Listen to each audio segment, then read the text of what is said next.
Alright, here's an interesting one. Love sport bikes, love big horsepower sport bikes. There's something to be said about a small, nimble sport bike that you can actually get full throttle on and hold there for a little while.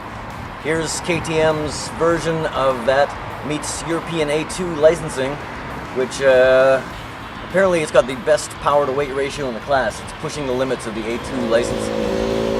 And so we're gonna go out for a ride around Modena here in Italy, and then later to a racetrack.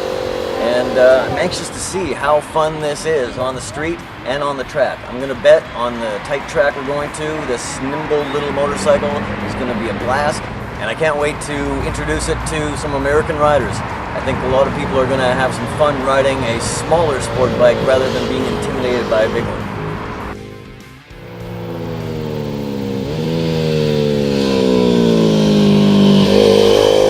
Alright, just finished the street ride.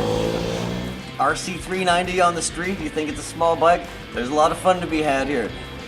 Saw 103 miles an hour on the freeway, and there was more to go. And even more impressively, I did a little roll-on, 70 miles an hour to 80 miles an hour. It took about 3 seconds flat, which means this thing is pretty quick for a sub 400cc bike. Now, we get to get on the track, but final street thoughts, pretty open riding position. Check out my legs here.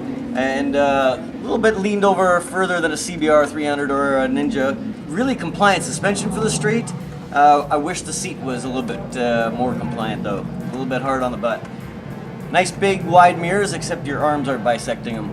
But otherwise, for a street bike, this is great. And now we get to ride it on the track.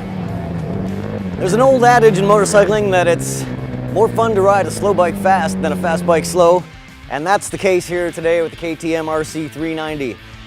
It's not a slow bike. If you want to compare it to a CBR 250 or 300 single-cylinder sporty bike, you'd be mistaken, because this thing's got way more power. Over 100 miles an hour we saw earlier today, and on the track on the front straight I'm creeping into 100 miles an hour. What I like about this bike compared to those other single-cylinder bikes is that this has a real race-inspired chassis.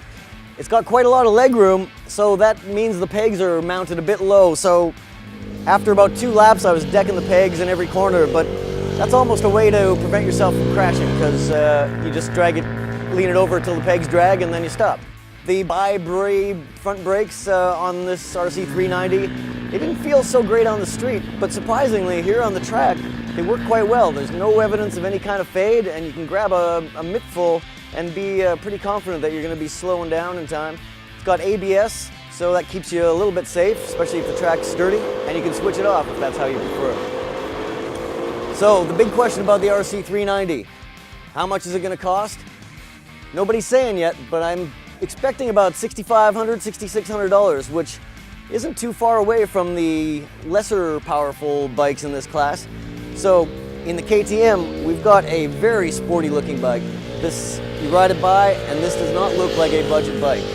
So my experience here in Italy, I'm really thrilled to ride this bike, and I can't wait to get it on home circuit and feel what it's like against its rivals.